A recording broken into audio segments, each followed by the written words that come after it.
Oh, hey y'all. I'm live. I just realized that I had in my head that I was going live at 2 p.m. because it's 2 Eastern, not realizing I had set StreamYard up to go live at 2 p.m. Central. So I was sitting here waiting for it to kick in and it never did. So sorry about that. If you were intending to be here live, but because I put the wrong time, you weren't able to. Let me close this. So it is day 6 of Vlogmas, which is a long-standing tradition here on YouTube. I think it started in 2011. And so, in honor of Vlogmas, I will be going live here on YouTube every day until the 25th at 2 p.m. Eastern, which is 1 p.m. here in Mexico City, where I am. Sorry again if there was a little confusion about that. My bad, y'all. Time, dates, I struggle with that. Time is a construct, and it's a construct that I am very much trying to opt out of. So we are on day 6 of Vlogmas. Thank you so much for coming to hang out with me. Thank you to the folks who are watching on the replay. Today, we are going to get into some of the lessons I learned. Um, they're not that many. And I don't know if that's because I was very well prepared for my move abroad, or it's because I it takes a lot for me to learn from my mistakes. I don't know. But we're going to be talking about some things that some lessons I learned from my move abroad and things that I would do differently if I was leaving the US now, instead of when I did 7 years ago. I left the United States 7 years ago because I knew deep down that there had to be a better life for me somewhere because the US was not getting it for me, and it turns out I was right. My name is Adelia Aborashade. This is my channel. Most people know me as Picky Girl Travels the World, and like I said, I left the US. So if you happen to be watching this and the YouTube algorithm fed it to you because you've been watching videos and searching about leaving the US, you're in the right place. On this channel, we talk about what my life has been like since leaving the US, living in 4 different countries, as well as how you can create the life of your dreams, just like I did. If you want to keep videos like this showing up in your feed, be sure to hit the like button. Better yet, subscribe. And because that helps YouTube know that you want more content like this. Okay, so hey y'all, hey. Um, I'm just scrolling through seeing who's all here. It helps me because this whole Vlogmas thing is kind of a big commitment on my part. So it does help me stick with it, knowing that y'all are gonna be here. What would you have done differently before going to China? That is a great question because I had been to China twice before I moved there. And going to Beijing, I spent a week in Beijing, and that was like my first kind of solo trip. Uh, and my experience, that's the first time I've ever been someplace as somebody who has had incredible wanderlust their entire life. That was the first time I'd been someplace where by the end of the week, I was like, I'm ready to go home. I was probably ready to go home before the end of the week. Um, and I remember remarking to my friend who could not come on the trip that it was the most foreign place I had ever been. And low key, I was good on never going to China again. That was 2013. I ended up going back in 2015 through my job. Got a chance to see Hong Kong, got a chance to see some of southern China. And I was like, great, I don't ever have to come here again. And when I found myself looking for another job in, what was that, 2018, 2019, really late 2018. I was actively trying not to apply to jobs in China. I did not want to move to China. So what would I have done differently? I probably would have asked a few more questions about my employer. They weren't as bad as my employer in Kuwait, but let's just say when I had been to China previously in 2015 and I had been in schools, they really put their best foot forward. And then I showed up at the school that I worked at, and it was not the same. So yeah, I'd have probably asked a few more questions.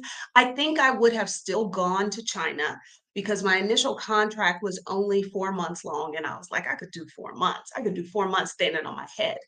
Um, I probably would not have renewed my contract another year. And I don't know, those of you that have been watching the channel for a while, you know that that second year of my contract had me there at the start of the pandemic. So, yeah, I think that's probably what I would do different there, is that I probably would not have renewed the contract because between the end of one school year and beginning of the next, I spent that summer in Mexico getting my residency because I knew eventually I'd end up back in Mexico. And the minute my plane landed in China for the next school year, everything I hated about China hit me all at once. And I was like, what have I done? What have I done? So, yeah, that is probably what I would do differently there. Um, the things that was not something that was on my list. And I think that's probably because I'm still a little low key traumatized by my time in China, so I kind of push that to the back a lot. But one of the things that I think would have made a huge difference, particularly because I have decided to call Latin America home, is that I would have taken Spanish lessons, Spanish classes before my initial move.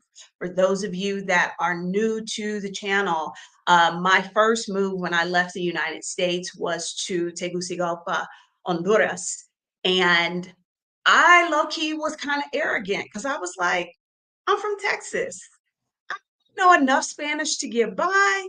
I had had kids who had been in my classroom, who had come from Central America and Mexico, who had learned English in 6 months. So I assumed I would do the same thing.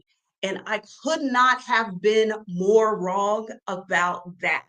Learning a language in your 40s is not the same as some kid learning it when they're in high school.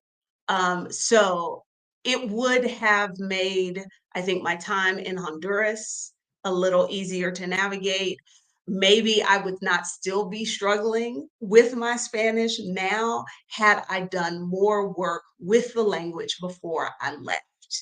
Because even after living in Honduras for a year, when I got to Mexico, I still thought, I was like, oh yeah, I got some Spanish. I got here because here's the difference. In Honduras, I was working, and that meant I worked in English. Everybody I worked with spoke English, the vast majority of them. So most of my life was still being done in English. And then I moved to Mexico independently. And one, Mexico City, or at least the part that I was in, not a part where there's a whole bunch of English speakers. So it became very apparent how lacking my Spanish skills were. So I immediately enrolled in Spanish classes, and that was probably my saving grace. But if I had it all to do over again, I would have uh, started learning the language before I left because although I knew Honduras was not a long-term move, I knew that I would be probably be staying in Latin America. So I would definitely have done that differently. Um, Adelia, you think learning a language in a classroom environment Monday through Friday would be better? Here's what I think. I think everybody learns differently. And what gave me the most success, whether it was when I started taking an intensive Spanish class here at the university when I first moved to Mexico, or the 2 year when I came back in 2020 and I had private lessons online. What made the difference is I had to be in a situation where I had to use my Spanish because the gymnastics I will do not to have to speak to somebody unmatched. So it's the course that I took when I came to Mexico, offered at UNAM in the CEPE program, was Monday through Friday, and it was like 4 or 5 hours a day. And it's not so much how much time I spent. It was because in that environment, the teacher did not allow us to speak English. Um, I was the only person in that class who only spoke one language. Everybody else there was they spoke multiple languages. And because they came from different backgrounds, the teacher was like, it wouldn't be fair for me to talk to y'all in English because she was fluent in English.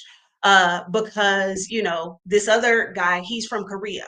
So when I put y'all in a group, y'all are just gonna have to work this out in Spanish. So for me, that is what made the difference. I don't necessarily think it was the amount of time, although I'm sure that did not hurt. Um, but it was forcing me. And so my private teacher, that I started taking those lessons during the pandemic, she did not speak English. So I had to figure out how to communicate to her with whatever little toddler Spanish I had to string together what my thoughts were, and I found that to be far more beneficial. Okay. um da, da, da, da. And then, of course, I live in an area where people don't speak English. So, that at least forces me to use it sometimes. So the other thing that I probably would do different, and I know this is probably gonna sound contrary to some advice I've given y'all previously. When I first left the US, I was determined not to go back. So, I knew I needed to maintain an address in the state of Texas.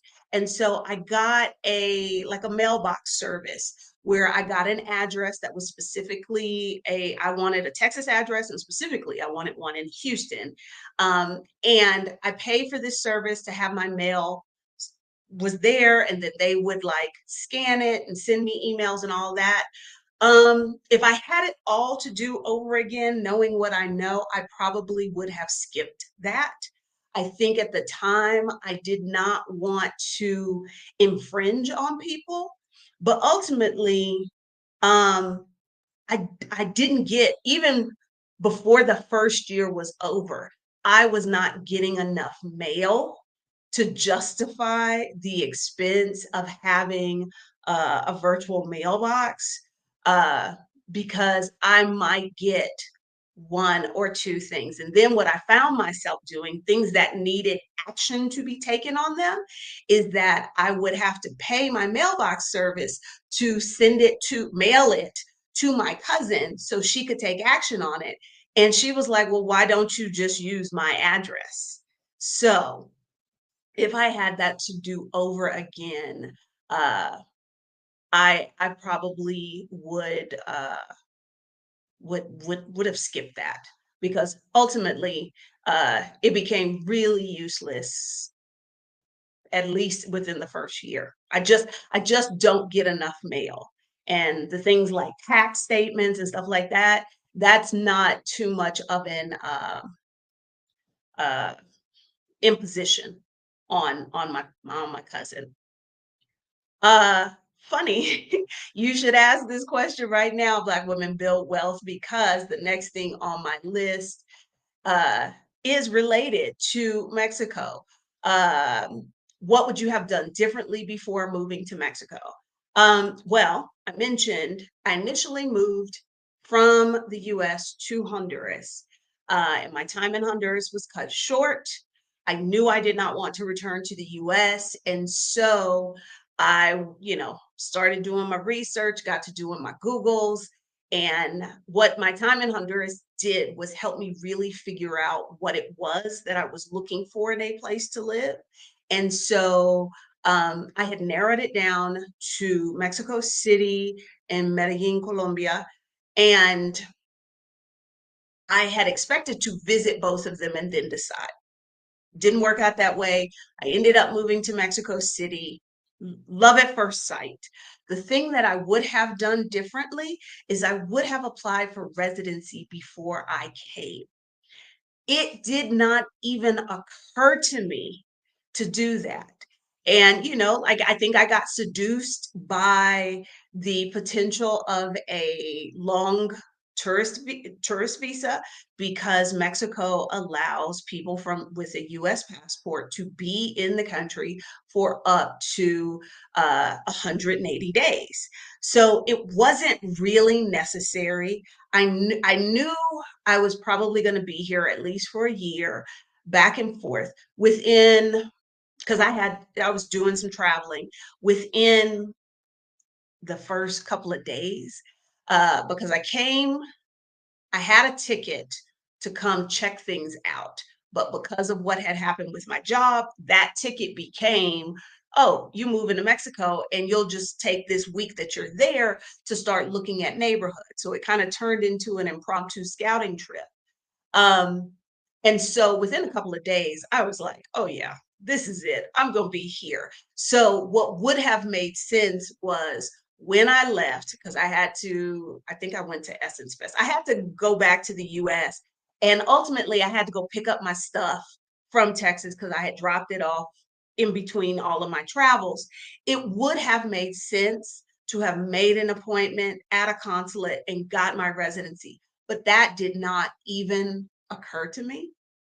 And I was like, oh, I'll do it later. I'll do it later, not realizing that I would need to be outside the country to do it. And it ended up, I could have saved some money. I could have saved some time. I could have saved some headaches had I done that before. That's really the only, like, I don't know if we want to call it regret, because as you see back there, I don't believe in regretting things. But when it comes to Mexico, that is probably the thing that the really, that's the only thing I could think of that I would have done differently. I would have applied for residency because I knew I was going to be here. Um, and it wasn't, this was 2017.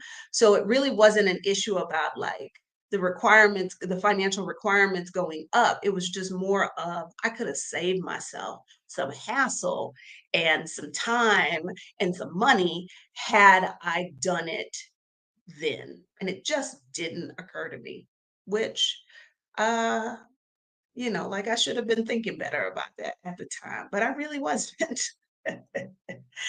um, I was just thinking about taking the year off. Okay. And then the other thing that I wish I would have done, or if I was doing it now, I would definitely do. My children are adults. I would have made sure that they both had valid passports before I completely left. The youngest one did because she was only 15 at the time. But, like, if I was leaving today, they're both in their 20s. I would make sure they both had passports, because getting, like, it's not even an issue of, like, here's the money to get your passport, but making them go through the hassle of getting an appointment, getting the pictures, blah, blah, blah. They're not as motivated to do that with me here and them there. So I wish if I had it all to do over again, I would make sure that they both had valid passports before I left, because that would make meeting up with me somewhere in the world or coming here to visit me in Mexico, it would make that process a whole lot easier. Uh, because low key, I don't be wanting to return to the US. I really, really don't. Okay. Uh, that's that's that's that's it on my list. For the most part, I really can't think of anything else that like choices I made that then resulted in something like oh, Brett taking that job in Kuwait. But that's not really about my move abroad. That's more about taking a job I should not have. But as far as making the move go smoother, my move went really, really well. There weren't big hiccups. There were just a few tweaks, things that like I should have made an effort to learn some Spanish before I went to a country where very few people spoke English. So yeah, not a whole lot there. Now I thought I saw another question here. Blah, blah, blah, blah. Um, what was the job in China and what would you do differently relocating to Mexico City? I was a classroom teacher for a significant part of my career. And so I was working at a Canadian offshore school housed inside of a public school in China. That was my job. I taught careers. I ended up teaching drama and I taught a little bit of technology. And that was one of my areas that I was certified in when I taught in Texas. Now, Angel, I'm going to take this to mean like when I left China and came back to Mexico. And there's not a whole lot that I mean, like when I came back to Mexico in 2020, July 2020, it was a hot mess. But that was not through any of the choices I made, really. It was more about trying to leave China in the middle of a pandemic, where the pandemic started in China, the difficulties I had coming back to Mexico, given the circumstances and how difficult it was for me to get out of China and get back to this side of the world. I think I handle things as good as they could have been. Um, and so coming back, because this was a place that I was already familiar with, I understood the difficulties in finding an apartment here.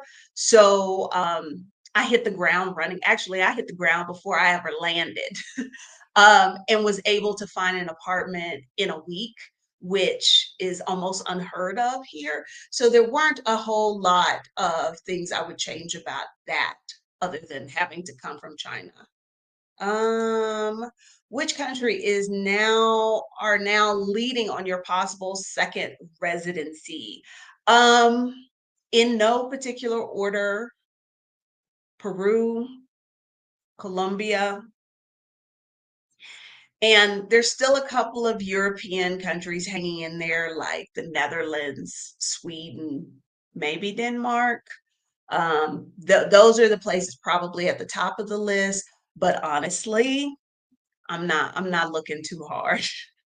I'm not looking too hard. Okay. Uh, would I have considered working with a relocation specialist before moving to Mexico? I mentioned this earlier this week. I think I had a bit of an advantage choosing to move here in that I feel like I had a pretty strong background in a variety of things, you know, cultural, historical, economic, because I used to be a geography teacher. So, I don't know that there would have been that much that a relocation specialist, because it's not like I hit the ground and I was like clueless. I got in there and I figured out how to get things done and I got them done. But if you are not that kind of person, if showing up in a country where you do not speak the language fills you with anxiety and you're like, I haven't the foggiest idea of how to find out the things I need to find out, then working with a relocation specialist like myself might be a good move. It might be a good move. It's really like you've got to know who you are. You know, as unfortunate as my move to Kuwait and China both were, I knew what I was getting into with those countries as far as the government and you know, like the laws and the customs. I knew what I was getting into. It was a choice I made because I was trying to stack some paper before my youngest kid went to college. So I knew what the trade-off would be. But if you're somebody like, I don't really know a whole lot about a place. Well, then you might having some help might come in handy. Da ba ba ba ba.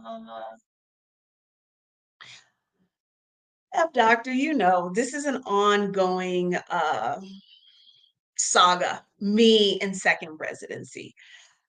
In my head, yes, I absolutely want second residency. I've told y'all multiple times the best thing I did for myself was over the summer of 2019. I made a priority to get my residency then, even though I was still living in China. I knew at some point, I didn't know it was going to be in 2020, but I knew at some point I was going to be coming back to Mexico. And I was like, why wait? Let me just get my residency, knock it out, and be done. And that came in handy. Little did I know, a year later, when the world was closing borders, and I was like, hey, I got the legal right to be in Mexico. So I'm straight. Um, but I don't have the desire in this moment to live somewhere else. And as I've talked about multiple times, in order to get residency someplace, you either have to pay with your time or have to pay with money. I don't want to pay with money and I don't want to pay with my time. So that probably puts the kibosh on that for right now. But it's still there. It's still a goal. You know, maybe in a year or two, I will feel differently. Um, but that's how I feel right now. Okay, I think we got time for one more question. Um, can I do a vlogmas on teaching abroad?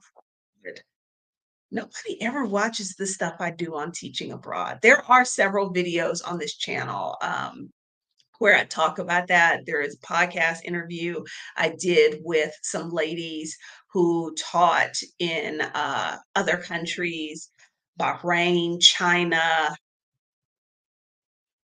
UAE, Mexico, and I can't remember. And then I'm kind of in there too. So I don't know. I don't know. Um, I don't know. But maybe I'll just make a video. I don't know. I don't know. Okay. Um, See, and now y'all in here asking questions about teaching. So maybe toward I've got Vlogmas all mapped out. So maybe there is some space. So maybe I'll do one of those later. Okay, I think that is it. Um okay. So I think that's it for today, y'all. I will be back tomorrow.